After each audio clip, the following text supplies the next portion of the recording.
Welcome to Concept in Medicine. In today's tutorial, we are going to be talking about public health surveillance in an illustrative format. And as usual, it is brought to you by Concept in Medicine, kind courtesy of Dr. Dale. All right, let's move ahead and look at what public health surveillance is. So when we say surveillance, simply it is defined as the ongoing systematic collection, analysis, and interpretation of health-related data essential to the planning, implementation, and evaluation of public health practices, closely integrated with the timely dissemination of these data to those responsible for prevention and control of a disease.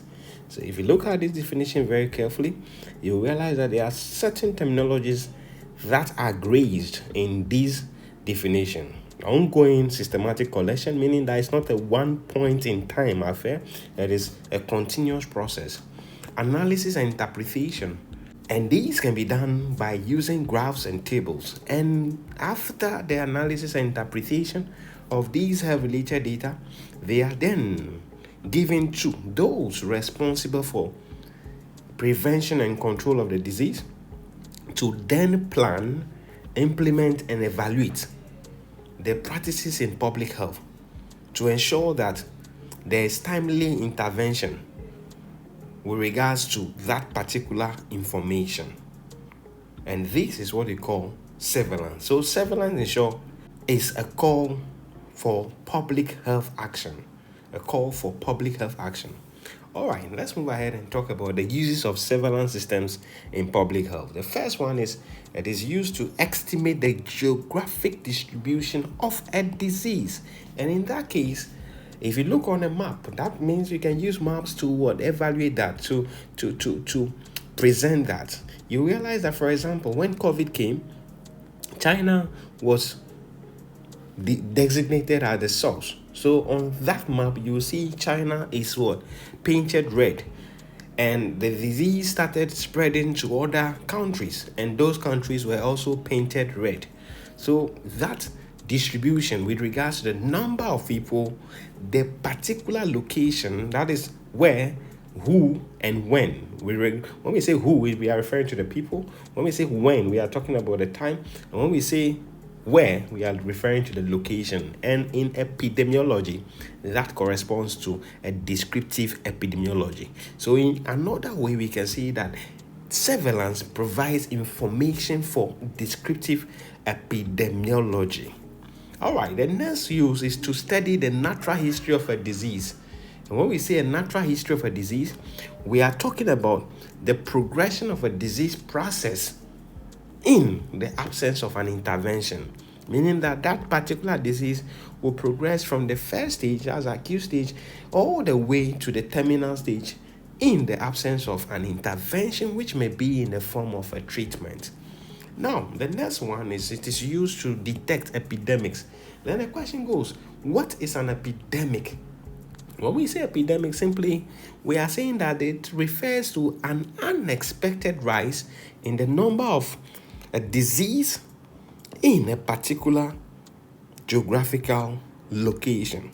The sudden or unexpected rise in the number of disease cases in a particular geographical location. We call that an epidemic. Another use is that it's used to quantify the magnitude of a problem, whatever problem that may be. It may be depression and so forth and so on. Then the next one, it can be used to generate hypotheses. For example, sleeping in mosquito net prevents malaria. That is an example of a hypothesis. Another use of it is that it can be used to stimulate research.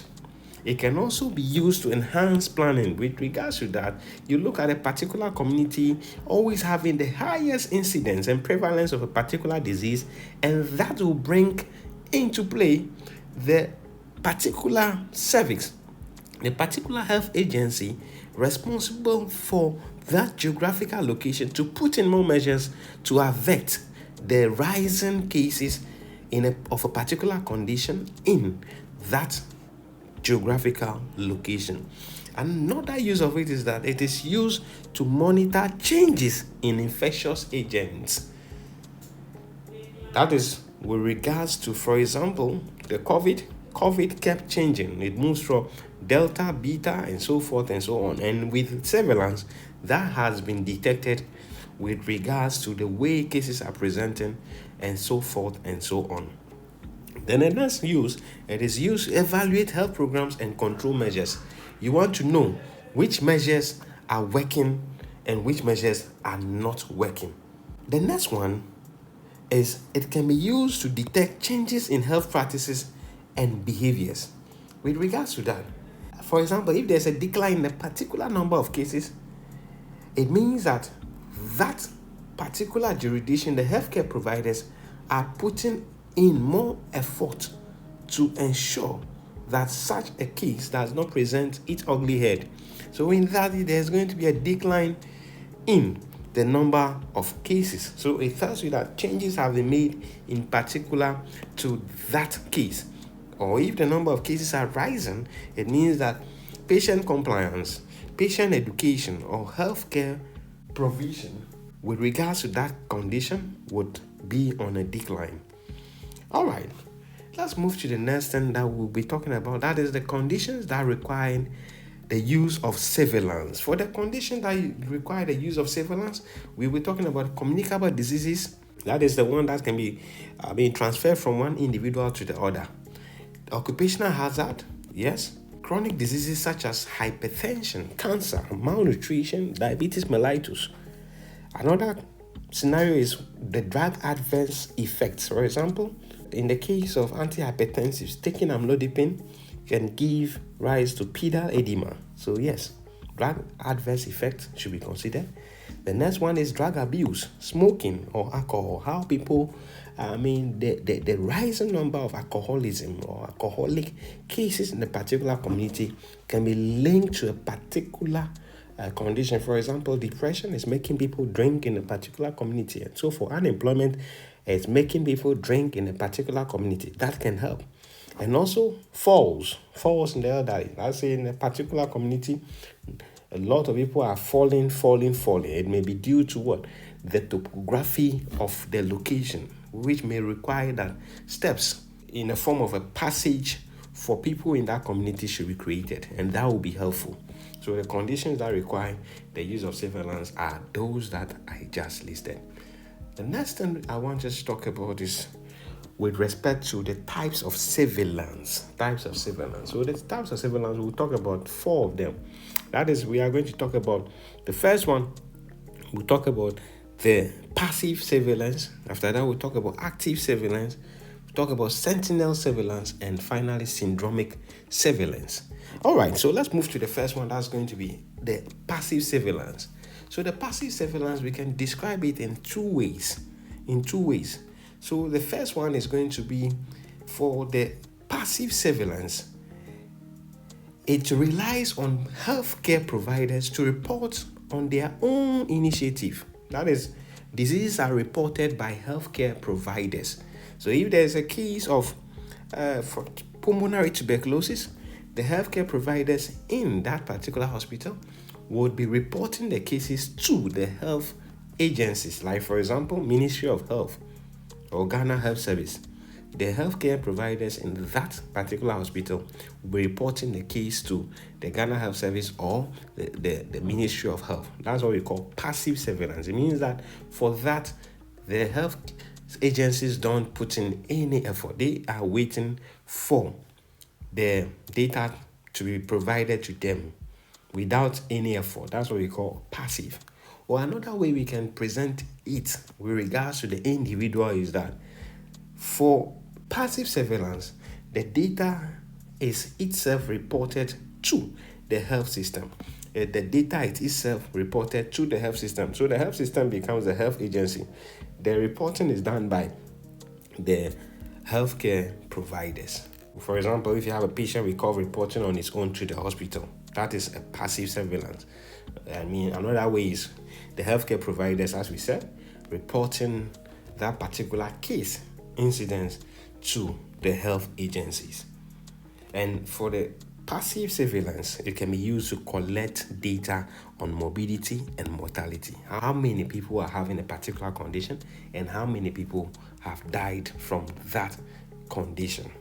Yes, we call that the passive surveillance. Let's talk about the advantages and disadvantages of passive surveillance. So for the passive surveillance, it is easier to design and carry out because for this, the cases are being reported to the health agencies by the healthcare providers. So not so much is required. It's easier to design and carry out. The next one is less expensive. The health agencies are not going to be chasing after the cases, or a patient with a particular condition would present by herself or himself. You don't have to go to them. You don't have to spend money to travel and all that. So it's less expensive. Another one is it's helpful in monitoring trends over time. So based on a number of data collected in a particular condition, you will know that, okay, in May, number of cases of, for example, asthma is on the rise, or during the rainy season, asthma is on the rise. The code, the trigger factors are available. So they are causing an increase in attacks with regards to asthma. Yes, it will helpful in monitoring trends over time. Yes.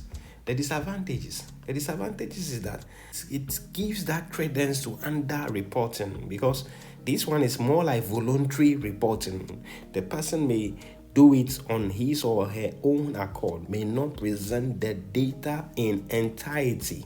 So that means that the data is going to be limited with regards to availability. Then again, for passive surveillance, the data presented may not be representative. It means that it may only be focused on the limited area, or one particular zone is where the data is coming from. So it does not cover a full population, or the sampling which is coming to the hospital. The sample that is coming to the hospital is not fully representative of what is taking place in reality. And finally, the passive surveillance has a low sensitivity. When we say sensitivity, simply is the ability of a test to accurately or correctly identify those with a disease. So with this, passive surveillance will be failing to, report the right data with regard to people who truly have the disease. All right, so that is for passive surveillance. Let's move on and talk about the next one, which is active surveillance. For the active surveillance, the health system, that's the health agencies, seek out actively the collection of data, meaning that they will go out to the community to collect the data, or they will go out to the healthcare providers to collect the data. Meaning that the health agency will be contacting the health providers, seeking reports with regards to the data. Or another way we can put it is that there is periodic solicitation of case reports from reporting sources such as the hospitals, the physicians, and the laboratories. Meaning that the health agencies will be in contact with the hospitals, the physicians, and the laboratories for data. An example is health worker goes house to house every fortnight to detect fever cases. So in this case, the healthcare providers are going out to the individuals, they are going out to the patients to find out what they are having. This time around, it's not an individual reporting to the hospital, but rather the opposite. That is activity with regards to the healthcare.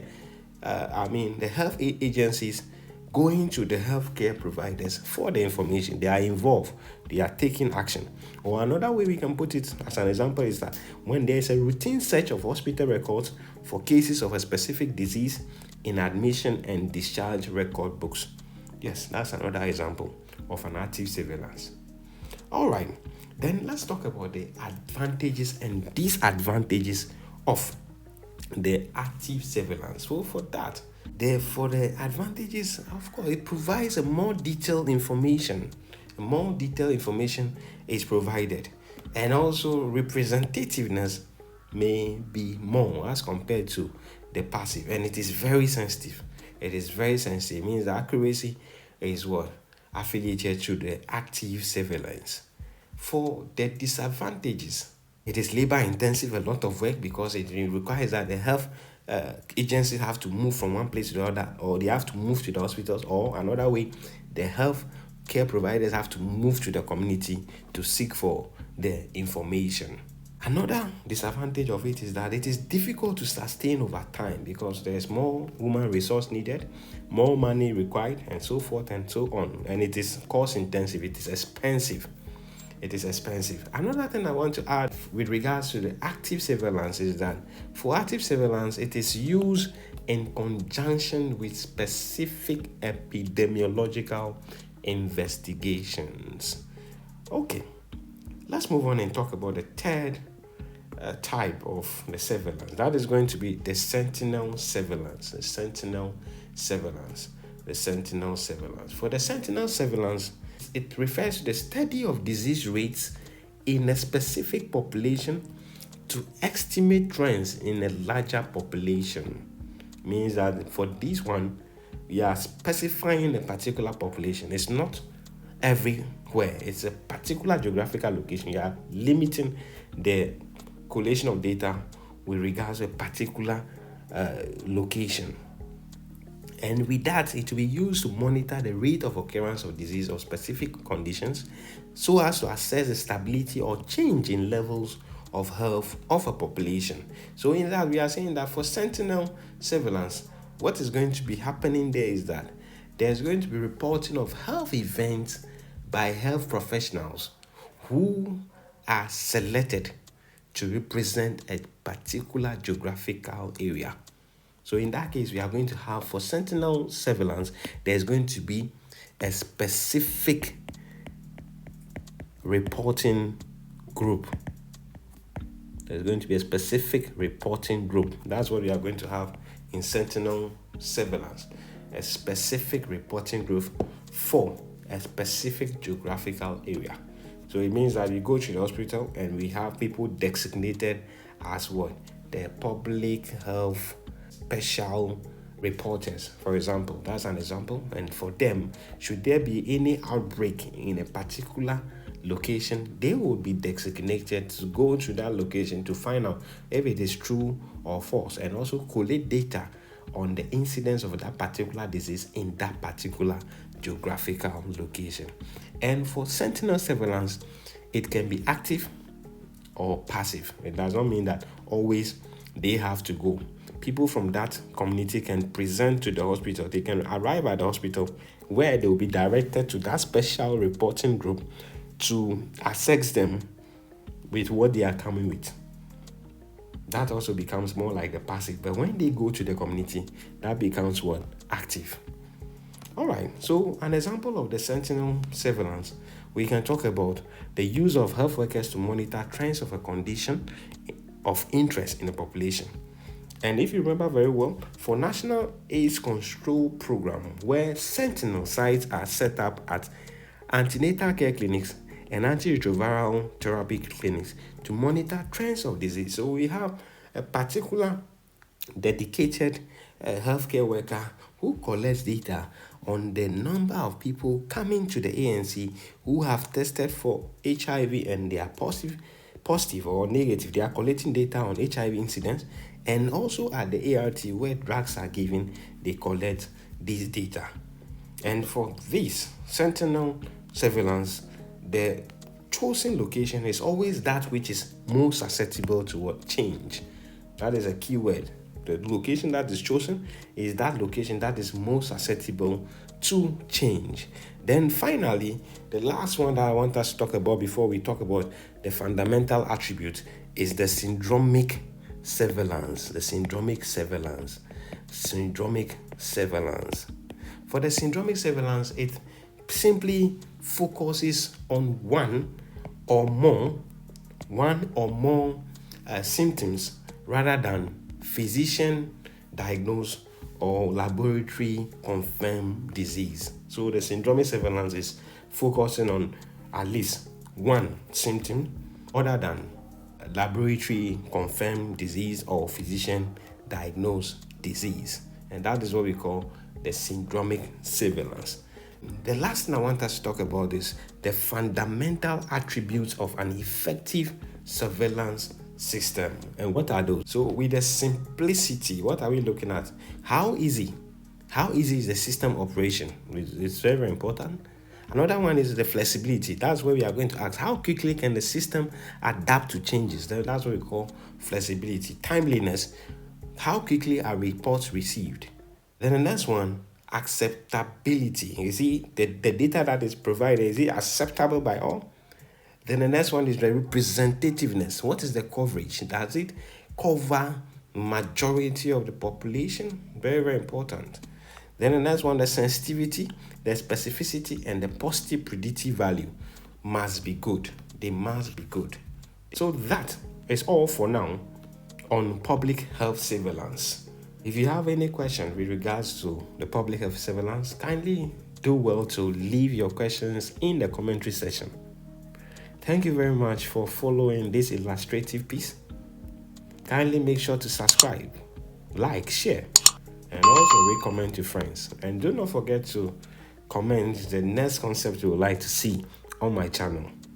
My name is Dr. Del, and this is Concept in Medicine. Bye-bye.